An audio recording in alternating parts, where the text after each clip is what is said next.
नमस्ते. माझं नाव राजकुमार चव्हाण. शिवजन्मभूमी जुन्नर रेस्क्यू टीमचा सकाळी फोन आला होता का एक व्यक्ती बुडालेला आहे. ज्ञानेश्वर गोगरे म्हणून आहे.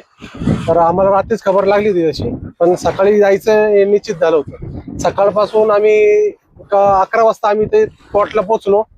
दोन्ही बोट हे करून घेतले आणि त्याच्यानंतर आम्ही सुरुवात केलेली आहे.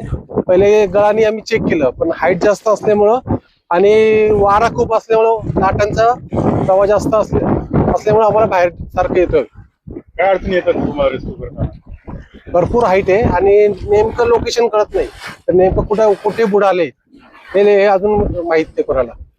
आणि स्थान जे हो, पाणी भरपूर खोल आहे.